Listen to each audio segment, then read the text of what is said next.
Hello students, welcome to Vedantu NCERT solution class 11th and 12th, जिसमें कि बच्चों हम लोग डिस्कस करते हैं क्लास 11th एंड 12th के एनसीईआरटी के सारे एक्सरसाइज के सारे क्वेश्चन का solution on one platform by different teachers for different subjects. तो ये क्वेश्चन है बच्चों आपका class 12th physics chapter number 7, that is alternating current का क्वेश्चन नंबर 7.3। क्वेश्चन कह रहा है बच्चों की 44 milli henry inductor is connected to 220 volt 50 hertz AC supply, determine the RMS value of the current in the circuit. तो बच्चों देखिए, हमारे पास एक इंडक्टर है। इंडक्टर को कुछ इस तरीके से दर्शाते हैं हम लोग, और इसको हमने जोड़ दिया बच्चों एक एसी सप्लाई से, राइट। एसी सप्लाई से जोड़ा है हमने। एसी सप्लाई का साइन आप सभी को पता होना चाहिए। हम लोग दर्शाते हैं इसको कैसे, इस तरीके से दर्शाते हैं। क्लियर है? चलिए, अब इसका दे रखा है आपको कि ये सब 220 वोल्ट और 50 हर्ट्ज है। क्लियर है? अब ये जो 220 वोल्ट होता है, आप सभी को पता होना चाहिए, इट इज ऑलवेज वीआरएमएस। ये हमेशा आरएमएस वैल्यू होता है, जो कि आपके घरों में सप्लाई या फिर जो आप अप्लायंस रहते हैं आपके घरों में, 220 वोल्ट मतलब होता है कि that is the RMS value of the voltage, and this is the frequency. F is given as 50 hertz. और अपने पास बच्चों एक जो इंडक्टर है, इसकी वैल्यू दे रखी है कितनी सर? ये दे रखी है 44 मिली हेनरी। तो हमसे कह रहा है कि RMS value of the current बताओ। क्या बताओ सर? आई आरएमएस बताओ। तो क्या हो जाएगा sir? V R M S divide by, अब नीचे होता था, आप सभी को पता है, रेजिस्टेंस होता था, बट हमारे पास रेजिस्टेंस नहीं है। हमारे पास क्या है बच्चों? एक इंडक्टर है।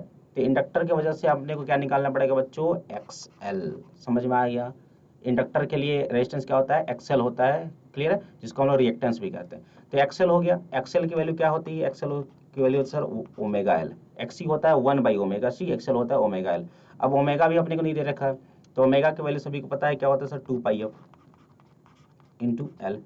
क्लियर है यहाँ तक सभी के बाद? ठीक है, तो इसको हम लोग रखना पड़ेगा बच्चों 2 इंटू पाई। एफ फ्रीक्वेंसी कितना बच्चों? 50 हर्ट्स, एंड एल दे दिया आपने को 44, एंड मिली हेनरी मतलब 10⁻³ हो जाएगा।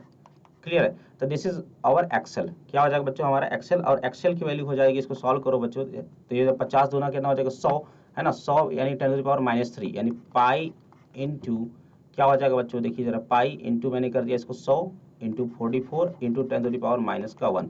इसको आप फर्दर सिंप्लीफाई करोगे बच्चों, होगा 4.4 इंटू 3.4, इसको मल्टीप्लाई कर दोगे तो आ जाएगा लगभग 13.82 ओम, क्योंकि ये क्या है? एक्सेल रिएक्टेंस है, इसका यूनिट क्या होता है सर? ओम में होता है। क्लियर है? अब हमारा एक्सेल निकल गया। अब अपने को चाहिए क्या? I R M S. तो आई आर एम एस क्या हो जाएगा sir? I R M S हो जाएगा sir V R M S, that is 220 volt, divide by हमने निकाल लिया है क्या सर? एक्सेल कितना निकाल लिया? 13.82। अगर आप जब इसको डिवाइड करते तो बच्चों तो आ जाता है ये 15.92 एम्पियर। क्लियर है? तो आसान सा सवाल था बच्चों, सिंपल सा फार्मूला अपने को लगाना था एक्सेल और ओमेगा एल का। क्लियर है? तो उम्मीद करता हूँ सोल्यूशन आपको सभी को समझ में आ गया होगा। तो do like the video and do subscribe channel. मिलते हैं नेक्स्ट वीडियो में, तब तक के लिए बाय बाय, टेक केयर।